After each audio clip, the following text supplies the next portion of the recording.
Welcome back to another episode of Growth Stories. I am joined today by the one and only Brandon Doyle. Brandon, welcome to the show, and will you introduce yourself to the audience? Yeah, thanks for having me, Ben. Brandon Doyle, Senior Director of Marketing here at Blue Corona. Been working with you, Ben, I just celebrated my 9-year anniversary last week, which seems crazy to think about. So been with Blue Corona 9 years, held a bunch of different positions and responsibilities. Spent a little bit of time running our small business division, got my start in SEO and content marketing, and since 2018, I've been on our internal marketing team and leading our own marketing efforts as we look to expand our partnerships with home service contractors. Congrats on I can't believe it's been 9 years. It's crazy to think about. Well, the thing that it's something that I'm particularly proud of. And again, I think of all the, content that was out in the business press about kind of the younger generation and how people don't stay at jobs for any lengthy period of time. And I keep every time there's a good news call internally, Blue Corona, and the work anniversaries, we have so many employees that have been with us 5+ years, and they're in every different generation, but I think a lot are younger folks. And so I think that a lot of it probably has to do with the culture, and also working in an industry like digital that's rapidly expanding. There's so many new things happening, fast growth companies. There's a lot of opportunity. So if you're listening to this and you're looking for not just a job, but a career, I would encourage you to check out our careers page on Blue Corona, and our parent company as well, EverService. Lots of open opportunities. Yeah, 9 years. It's been a long time. It's funny you mentioned, we got a lot of folks here that have been here 3, 5, coming up on 10. I think Erin just celebrated her 14th anniversary, right? And we've been in business 15 years. So in the grand scheme of things, a few of us are dinosaurs. But I get friends who ask me all the time, they're like, what is it about Blue Corona? Like, you're right. It's so uncommon, particularly I'm 32, like someone my age to stay at a job or a place of business for 10+ years, right? And it's the people, it's the culture. Digital marketing has changed a lot. You're right. Like, it's a fast-paced industry. One of the crazy things when I came on board 9 years ago was, digital marketing was a thing, but it wasn't as prevalent as it is now. And now, our intern over the summer, is taking various digital marketing courses at her university, right? And those just didn't exist when I was in school. So it's fast-pacing, it's the culture, it's the people, it's the clients, being able to help them. It's all of it. That's awesome. That's awesome. So you just got back from Pantheon, which is ServiceTitan's big conference that was in Florida. I guess talk about what you saw down there. Any themes or things kind of pop out to you? Yeah, so Pantheon is ServiceTitan's biggest trade show of the year. They hold a few different events throughout the year, Toolbox Live, marketing summits, things like that. But Pantheon is their opportunity to get their customers together for a big user conference. If you think about Apple or Microsoft, there's those old videos of, I forget, Ballmer, I think his name is, right? The Microsoft guy, like jamming out in the 90s, right? Like, that's kind of what it is. But for contractors to get together, and it's just a huge opportunity for knowledge sharing. I'd say the big focus this year is kind of twofold. Number one, ServiceTitan hasn't forgotten about the little things that drive people crazy, like the little nuances. Like, I was in a keynote, and their CTO said they're going to be changing the ability so that you can sort your technicians beyond alphabetical. Right now, it's just like A to Z alphabetical. That's how you can view your technician scorecard.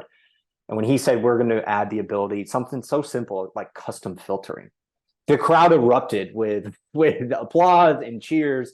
And so, like, ServiceTitan is continuing to do things to make the lives of contractors easier and run their businesses more efficiently. But the overarching theme was artificial intelligence, AI, and all these new tools, platforms, and things that ServiceTitan is building to, again, help contractors either grow more profitably, run more efficiently, right? Improve their marketing efforts, their operations, their CSR department, all of it. So how many people were at the show, would you guesstimate? We heard they oversold the show a little bit, but there was over 3,000 folks in attendance at Pantheon, mostly, almost entirely residential service contractors with a heavy focus in plumbing, heating, cooling, and electrical. Interesting.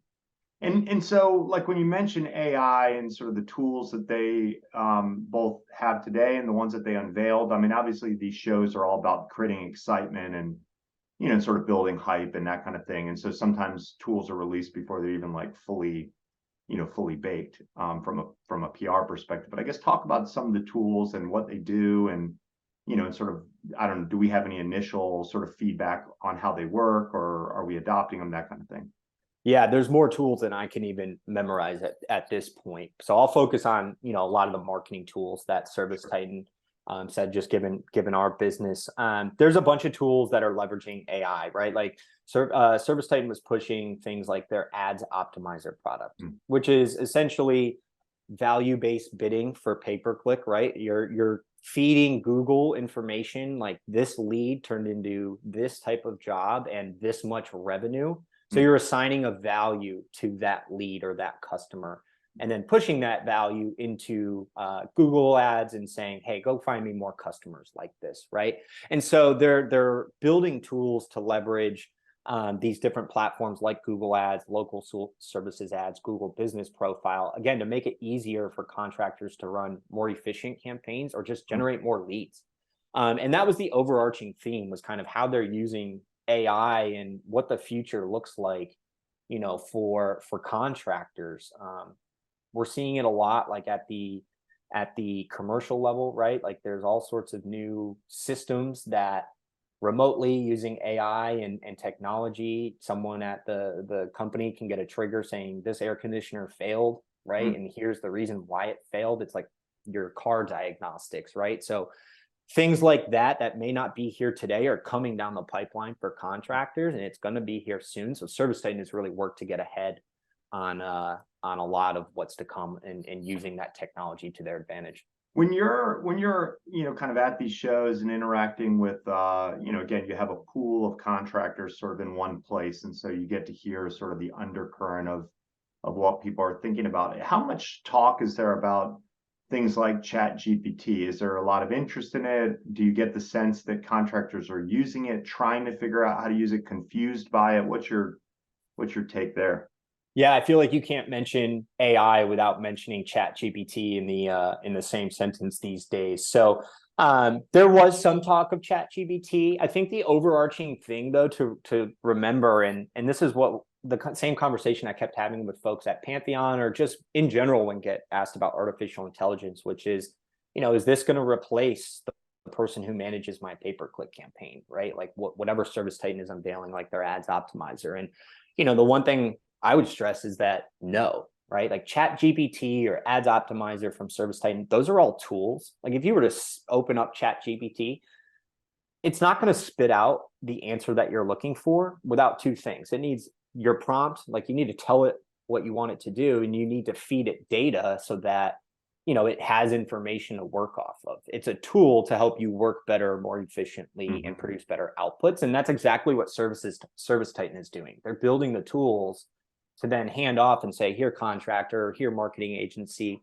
here's more information for you to make your decisions off of to run better, more efficient campaigns.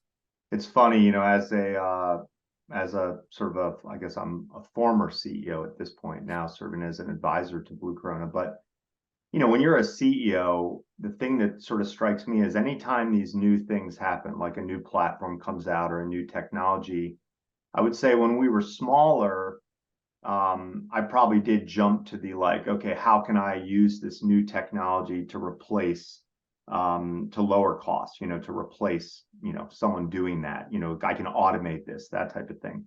The larger we got, the more I would think, who is going to be the person that I make responsible for overseeing this new technology? This whole thing, kind of the whole ServiceTitan and all of the sort of ERP platforms that are emerging, it all sort of reminds me of when HubSpot was new. I mean, I've been now in digital for, I don't know, over 20 years, kind of embarrassing how long I've been doing this. But when HubSpot was brand new, it was initially framed purely as a marketing tool. And it was like, it can do your SEO and it can do your paid search and it can integrate everything. And it can, it came across as if you were on HubSpot, it did SEO. And of course, and so there was this initial rumbling of, people who adopted it said, well, I don't need an SEO person in-house or an agency because I just got HubSpot. And what quickly happened was it almost did the opposite, where it created this ecosystem of people that were specialists and experts on the HubSpot platform, using the tool basically to get a better output. So it's sort of like, going from a manual saw to like, this like badass saw that was, had power and could do all this stuff, in the hands of someone who doesn't know what they're doing. We're talking missing fingers and an expensive, fancy piece of equipment that doesn't achieve the end result. But put in the hands of a craftsman who really knows what they're doing, you're talking about a better output, faster, and ultimately a better overall ROI. And so today, if you look at, again, if you look at the HubSpot ecosystem, you have hundreds, if not thousands, of companies that have built their business around specializing in this platform. And it seems to me that the same exact thing is sort of happening at ServiceTitan, right? They have a partner community. I think we were among the first people sort of on the marketing side of that. And I'm sure that will continue to grow and expand. Do you agree, or do you have a different take on it? Yeah, I hear what you're saying. I like that analogy too of HubSpot. Is it going to replace or do SEO for me, right? And that's the same thing in what I had mentioned, earlier, which is ServiceTitan is building all of these tools, but another thing they're building alongside these tools is their partner network. They've enlisted the help of companies like Blue Corona to say, we want you to manage these tools, Ads Optimizer, Reserve with Google, whatever that is. We want you all to manage and use these tools. The contractor shouldn't be using them, right? Like I would never, my air conditioner, it was like 85 degrees a couple of weeks ago upstairs, downstairs cooling was working fine. So played with the thermostat, bumped it up, bumped it down, nothing happened, right? And at that point, I'm not a professional. It was out of my hands. I did what I could. I would never go into an HVAC, my air conditioning compressor outside, and tinker and move wires around and put all sorts of liquids in it, right? I look at contractors using ServiceTitan or using ServiceTitan's marketing tools in the same sort of way. Like you are a business owner. You know how to run a business. You know how to build cultures, hire and retain employees, train them to be the best, have excellent customer service skills. But oftentimes what gets left behind is who's managing, to your point, like who's managing ServiceTitan, who's leveraging Email Pro to its fullest capabilities, who's enforcing ServiceTitan best practices within our organization and training our company and our employees on why these best practices are either in place or the importance of the data coming out of that. So, it's this interesting dynamic where we still need the human element. You need someone living and breathing to manage and maximize the value of those tools while still, using the tools as they should be. Well, this is a perfect segue into something that maybe I think we could cover as part of another episode, which is sort of this idea of do you have the talent and expertise in-house, or do you do it through a third party partner, an outsourced partner? And we've got a lot of thoughts on that and kind of the pros and cons of each. But yeah, for those listening to this, just remember that the tool that ServiceTitan, the platforms, even things created by Google and ChatGPT and Amazon and every other tech company, they're creating powerful tools, platforms, workflows, automations, and things like that. You still need someone who is going to own that and have a responsibility for how it gets implemented to help your business and how you can use it more effectively. In most cases, in a lot of the cases, not all of the ones that Brandon and I have talked about today, you're not using it to replace a person or a company that you work with. It's something that can enhance. And when you're looking at either in-house talent or outsourced, sort of a partner that you're going to hire, I would make familiarity with the tool a key criteria, of course. So don't hire a digital agency who's never had a client using ServiceTitan and then expect them to be up to speed from day one in terms of how to use these different tools or how to use the platform to drive your business forward. That brings up the next thing I wanted to dig in on, Brandon, which is you spoke at the show. What was your topic? Yeah, so we had a breakout session at Pantheon. We spoke all about how marrying and layering ServiceTitan data with marketing data creates kind of like a what I call a 1+1 = 3 situation. It's added value. So that's really what our session focused on was stop looking at marketing in a silo from the rest of your business. And how can you combine marketing data and all the activity that happens and historically has lived at the marketing agency level that you might only review once a month when you jump on a call, right? Versus what's happening in the day-to-day operations of your business. So that's where our session really focused on, was how do you marry that data and what's the benefit of it? Well, is a practical example of that, and I think, as I hear that, I feel like one of the things that always distinguished Blue Corona was that when, like, we're all about the tracking and the data and capturing data at a more granular level about marketing, but we used to pull the data, even sort of the financial side of things, we had to pull it manually from the client's business. So if a client was using QuickBooks or Peachtree or Routeman or ServiceTitan, whatever they might be using, before these platforms became a little bit more advanced, we would have to do a data export and then on our end match up the marketing data, kind of the marketing source, with then the job or the appointment, whatever it might have been, and the return on investment, the gross profit from this job came from this marketing source, and are we happy with sort of how that's shaking out? And so it was tedious in a sense, and it seems like what the more sophisticated platforms like ServiceTitan being the best example have done is made this easy connect where we can take that front end rich marketing data, connect it with that operational financial data, and then use that to drive better decisions, better performance. Is an example kind of in your mind is like, again, the contractor in the past that wasn't looking at sort of the operations financial data saying, I'm getting a better cost per lead from marketing channel A versus B, but if without knowing, did that lead, what percentage of those leads became a sale or a job, an install, and maybe even the profitability of that job, they're not able to make decisions that would be as optimized as someone who's looking at the whole thing.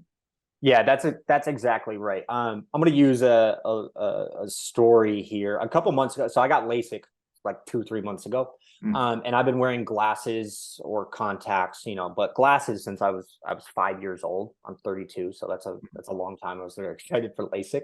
But they asked me a question at the consult that I had never been asked before. They asked me, which eye is your dominant eye? And for 27 years, I couldn't remember being asked that, as someone who went to the eye doctor probably more often than other folks, right? And so they had me do a little test. They pulled up that giant E, at the end of the room, and they had me look with both eyes, and they said, "Can you see the E?" And I was like, "Yes." I was also wearing contacts, so I should be able to see it. I said, "Yes, I can see the E." And they said, "Okay, so cover your left eye. Can you see the E?" And I said, "Yeah." And they said, "Cover your right eye. Can you see the E?" And I said, "No." And they said, "Your right eye is your dominant eye. When you covered it, you lost that dominant vision." And their whole point was to tell me how the eye works. It processes 2 images at once, blends them together to create what we walk around and see in everyday life. That's what looking at ServiceTitan and marketing in silos does. You only see half the picture, right? And so what we've done, to your point, is connect using ServiceTitan's APIs and some custom configurations on our end, connect our 2 systems to no longer say that ServiceTitan is the source of truth or marketing is the only source of truth. We're looking at these together. And oh, by the way, we're doing it at about a 99% match rate back to jobs and revenue. So when you log into our platform, what a contractor would see is all of their marketing channels, up at the top, and then almost like little needles coming down from every single one, connecting it to a job, to revenue, or an outcome within ServiceTitan. And today, those 2 layers exist, but they're not connected. Blue Corona is connecting those layers to say, yes, here's the operations data, the revenue, the profit, everything that you mentioned, but here's how marketing impacted it, because there's 1,000 steps along the way. Well, and I guess that brings up, I know that the platforms by themselves, some of them will say, well, we can match up the marketing data with the job data. But I think one of the things that we've seen over and over again is the when it comes to attribution data, kind of which marketing channels, which ads, which keywords, which landing pages are performing best, how granular you get makes all the difference in the world. So, if you have the platform set it up where Google is a category, and maybe direct is a category and email is a category, those are really big buckets. So yeah, at a high level, it's helpful to know these jobs came from Google and these jobs came from direct. But when you think about actually optimizing your business to drive better results, knowing whether a lead job, the revenue came from Google paid search, local service ads, your Google business profile page, what do they call it now? I know the name keeps changing. GBP, Google Business Profile. Or like the traditional organic, listings, all of those nuances really matter if you're talking about maximizing performance. So I'd say that's a key point to those listening. Technically, the platforms can connect your marketing to your jobs. That's a true statement, but the level of connectivity we're talking about and what Brandon's referencing is not available out of the box. That's where you need a specialized, and it's dense too. I mean, there's more information than you could ever want or probably need in ServiceTitan. And the same goes for Google Ads and Google Business, like all those different platforms. And so it's our job to connect that and make sense of it all. There's a sea of data out there. Like our job is to make sense of it, tell our customers, here's the way the tide is heading, and here's what we think we should do about it to help your business continue growing. So yeah, it's just, there's a lot out there. So making sense of it all is challenging. Well, so this is a good segue. So, we were one of the first, as I understand, one of the first, certified marketing partners. And I've had a number of conversations with leaders on the client service team. And I know you talk to those folks on the daily, and we're at the show with a whole bunch of them. What would you say, from your perspective, what are some of the common mistakes that a contractor either adopting ServiceTitan or that's already using it? What are the mistakes that you see people making or that you hear from, the folks on the actual client services team?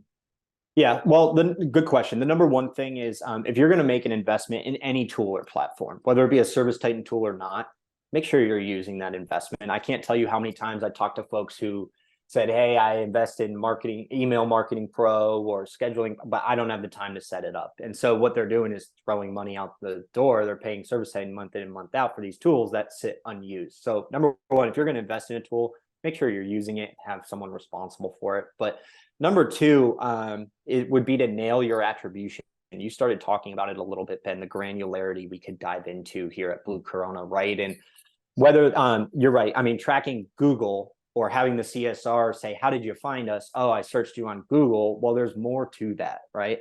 Did they click your pay-per-click ad, your GBP, traditional SEO results for targeting? What does that look like, right? And so nailing your attribution, having tracked phone lines set up for every single campaign that you're running. And I want to separate campaign there, right? Because within pay-per-click ads, you could have 100 campaigns. It's not just, this is my PPC campaign. It's a lot of sub campaigns underneath that. So, having tracked phone lines to know what calls are coming in and the volume of calls each and every month. Having a team that's listening to those calls and dispositioning those calls, like what we do here at Blue Corona, right? Like we have a team who manually listens and dispositions and tags those calls as a new customer lead, existing customer lead, maybe a price shopper, right? And so they're tagging them based on outcomes, because otherwise these contractors are making decisions based on just like total volume of calls, and not every call is a qualified call. It might be a repeat caller, Well, so having that in place. Kind of along those lines, I remember seeing when Google local service ads, when that was new and Google My Business was new.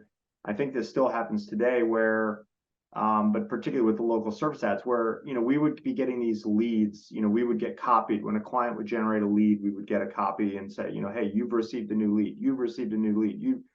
And then this was, again, years and years ago when we were watching this happen, and then starting to realize and listening to the calls and dispositioning them, as you say, hearing someone who is already an existing customer calling back in, but that was getting kind of miscategorized as a lead. I mean, and technically it's a lead. If you're defining lead as a new potential piece of business, sure, it's a lead, but it's very different. Someone who's on a service agreement, who is calling back in for something, or they're a regular sort of customer, versus someone who's never used you before that has a broken fill in the blank furnace or air conditioning unit.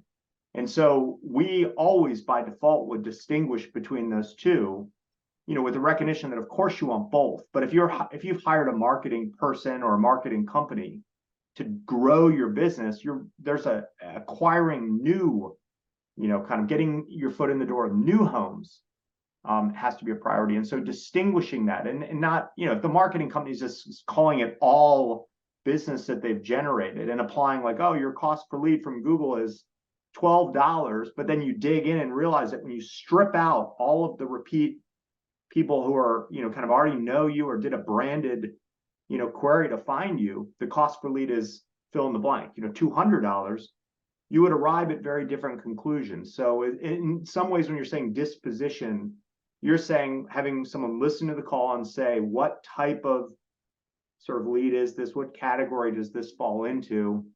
Exactly. When I say disposition, think qualified versus not. Is this person in your service area looking for a service you offer? Did they set an appointment? Like all of those things are things that we're listening for, when we listen to that call and tag it again, based on the outcome, new customer versus existing customer, after hours lead, whatever the case may be.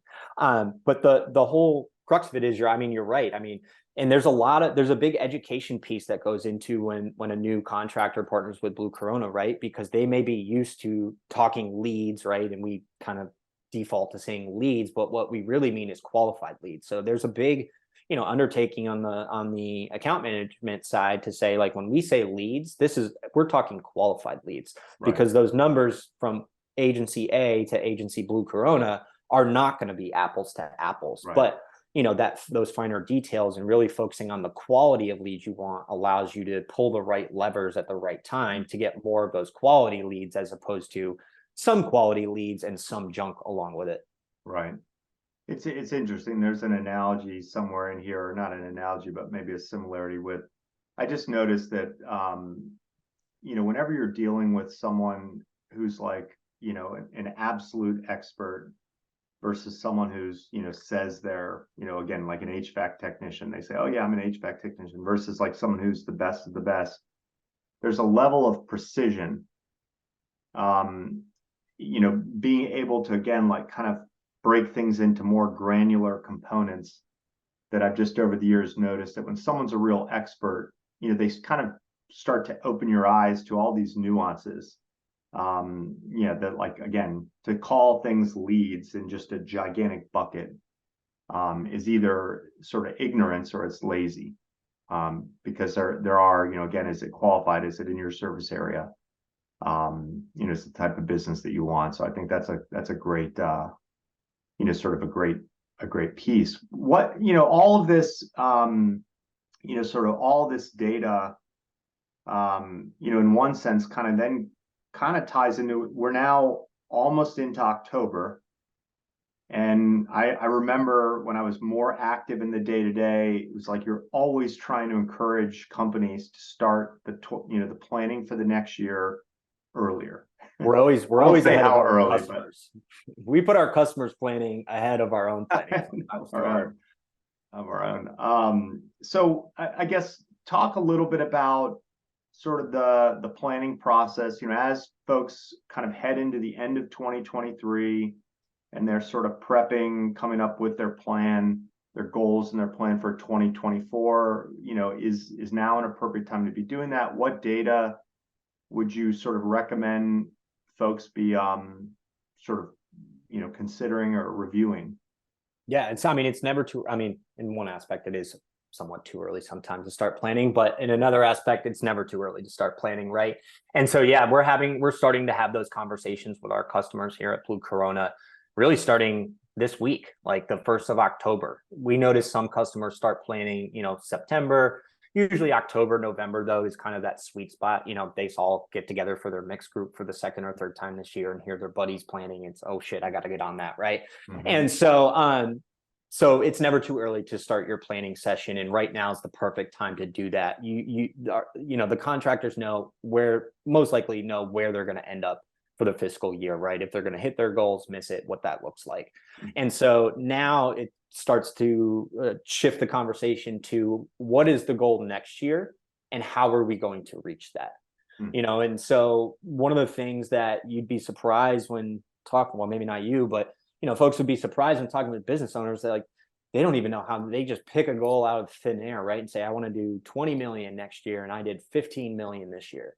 And they expect their marketing investment to not change, right? Well, if you want to drive X% more growth and it's substantial, like if we're talking 15 to 20 million, like we're going to have 30% growth, like we're going to have to change up your marketing strategy and marketing investment. So number one, knowing exactly how many qualified leads you need to get and drive from your digital channels is super important, right? And I would advise or encourage folks to work with their marketing partner to say, how many leads did I end up with this year, or am I projected to end up with?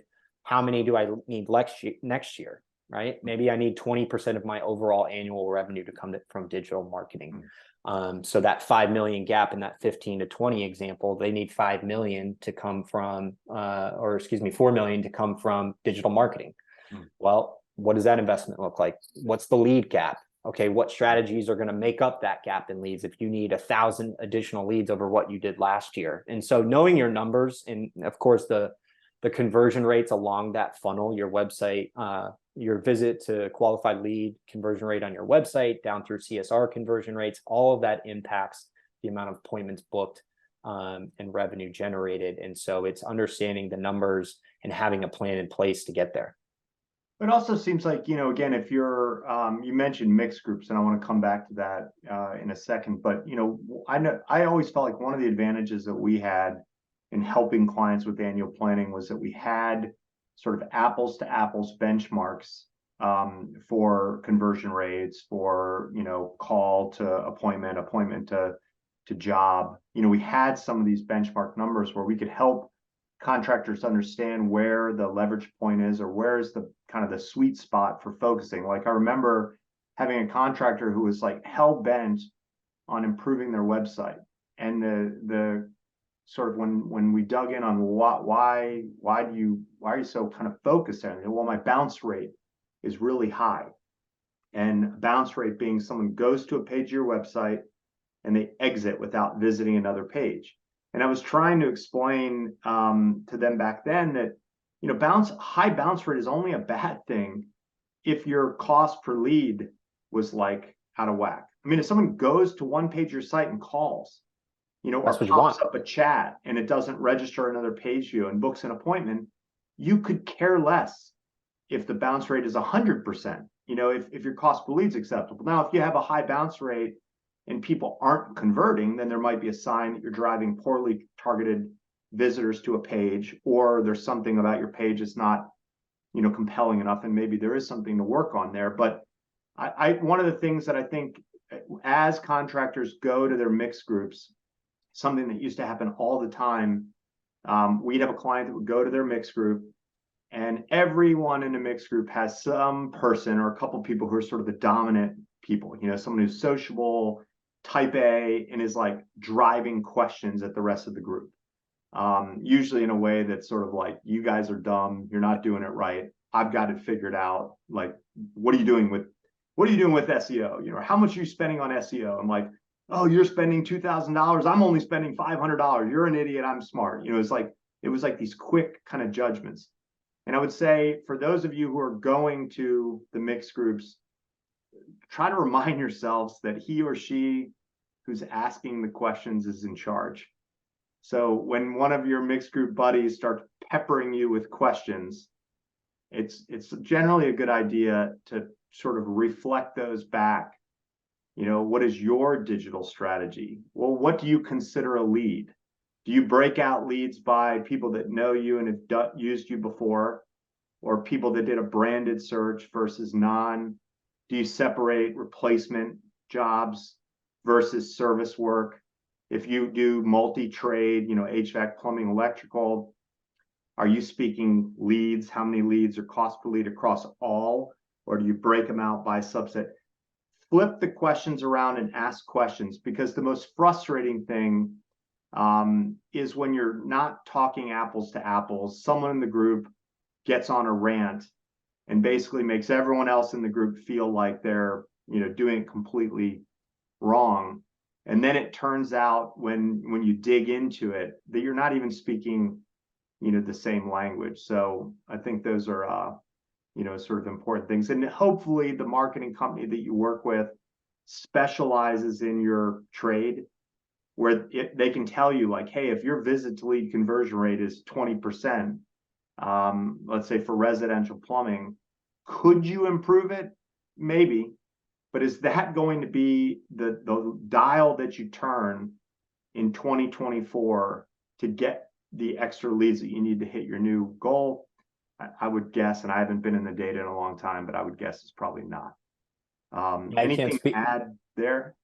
No, I mean, you hit the nail on the head. No pun intended there. When it comes to planning and knowing your numbers, I mean, again, just know what you're trying to accomplish, set smart goals, and then drive towards those. I mean, don't be afraid to tweak strategy too. If you're a third or a quarter of the way through the year next year, and maybe you're pacing a little bit behind, don't be afraid to tweak your strategy either. I mean, that's what the data is there for, right? To just constant improvement is the goal, right? It's not to have a silver bullet and that's the only thing that drives leads for your company to the end of time. It's constant improvement, whether it be conversion rates, visibility, lowering your cost per lead to ultimately drive what you're driving towards.